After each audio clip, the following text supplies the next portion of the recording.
और डायबिटीज़ से हमारी आंखों में क्या प्रभाव पड़ते हैं, सबसे पहले हम उसको समझते हैं। डायबिटीज़ एक ऐसी बीमारी है जिसमें शरीर के अंदर, रक्त की धमनियों के अंदर शक्कर की मात्रा सामान्य से कहीं ज़्यादा बन जाती है।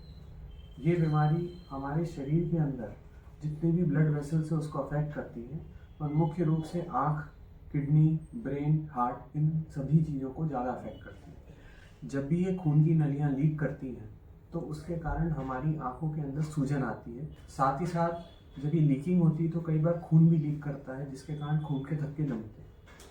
आपकी एक आंख जो कि उल्टी आंख है, इसके अंदर बहुत ज़्यादा डायबिटीज़ की परेशानी की वजह से प्रेशर्स बहुत ज़्यादा बढ़ते हैं, और प्रेशर्स हमारे ख़राब खून की नसें बनने की वजह से हुए।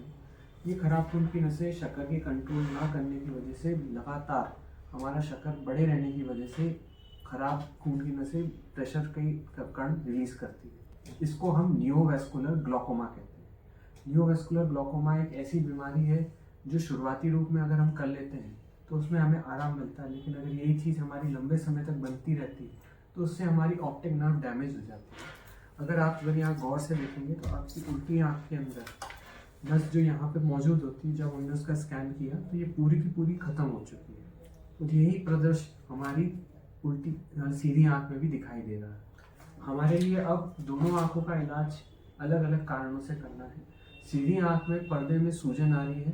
पर्दे की सूजन के कारण हम यहाँ पे अगर गौर से देखें तो यहाँ पर्दे में अगर गौर से देखेंगे तो यहाँ पे सूजन आने लग गई है। सामान्य कितना 250 माइक्रोन होता है, पर आपके केस में करीब करीब 60, 600, 500 माइक्रोन से 550 माइक्रोन के आसपास जा रहा है। अब जब तक हम सूजन को ख़त्म या कम नहीं करेंगे तब तक इस आँख में रोशनी कम होगी।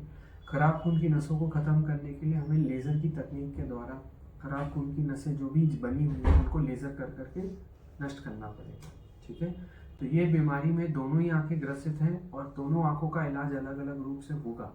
दोनों में इंजेक्शन लगेंगे और हमारी लेज़र की तकनीक से खराब खून की नसों को ख़त्म करेंगे। सीधी आँख में हमारी रोशनी बढ़ाना हमारा मुख्य उद्देश्य रहेगा, और उल्टी आँख में हम लोग आपके लिए रोशनी को तो बना नहीं पाएंगे क्योंकि नस खत्म हो चुकी है, पर यही आँख और ज़्यादा समय खराब करने पे ज़्यादा दर्द और चुभन का कारण देगी। आपका प्रेशर बढ़ने से लगातार दर्द, सर दर्द और आँखों में पानी आता रहेगा। इन सभी चीज़ों से बचने के लिए हम ये चीज़ कर रहे हैं। ठीक है, अब आपके मन में क्या क्या प्रश्न है मुझसे वो आप पूछ सकते हैं। मेरे ये है कि ये तो ठीक आपने जो बताया वो बिल्कुल राइट बोल रहा कि तकलीफ होगी तो इसका इलाज अपन को केवल रोशनी नहीं आएगी, दर्द नहीं हो, कोई दूसरी तकलीफ अपने को दर्द महसूस नहीं हो, ये इसका इलाज है। बिल्कुल सही। मेरे को ये आंख बचानी, इसका इलाज कराना। सबसे पहले इसमें इंजेक्शन लगेगा। इंजेक्शन लगने के बाद जहाँ जहाँ खराब खून की नसें बन रही हैं उनको हमें नष्ट करना पड़ेगा, नहीं तो ये आँख भी इसी आँख की तरह हो जाएगी। समय आते आते इसमें अगर मोतियाबिंद पकता है आपका तो इसमें हमें मोतियाबिंद को भी निकालना पड़ेगा। ठीक है, पर यही कहानी आपकी उल्टी आँख के साथ नहीं होगी क्योंकि ये बहुत कमज़ोर होगी। अगर हम लेज़र और इंजेक्शन से उल्टी आँख के अंदर कुछ भी नहीं बेटर कर पाते हैं, ऐसे में हम लोगों को उसके अंदर ठंडी बर्फ की सिकाई या ठंडी सिकाई क्योंकि क्रायोथेरेपी होती है वो करना पड़ेगा जी। ठीक है, अभी आपको और विस्तार से गुप्ता जी सब समझाएंगे। ठीक है, साथ ही साथ प्रेशर्स को कम करने की दवाई भी तात्कालिक रूप से स्टार्ट करेंगे। ठीक है, ठीक है, बस ये तो ठीक बच जाएगी। इसको बचाने की पूरी कोशिश रहेगी, पर ये सबसे ज़्यादा निर्भर करेगा कि आपकी शक्कर का कंट्रोल कैसा चल रहा है। शुगर कंट्रोल करके चल रहा हूँ मैं।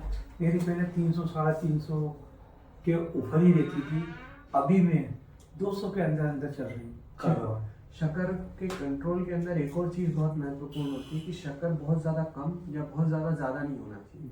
एक मध्यम लेवल की शक्कर हमेशा बनी रहे तो वो भी हमारे अंदर डैमेज नहीं करती है। बहुत ज़्यादा बढ़ जाए शक्कर तो वो भी खून का कारण बनती है, लेकिन अगर बहुत ज़्यादा कम भी हो जाए तो उसमें आपको पसीना आना, घबराहट होना, ये सब महसूस होता होगा। इसका कल मेरी शुगर बढ़ी हुई थी, कल की तारीख में भूखे पेट 187 थी, फिर 300 और 316।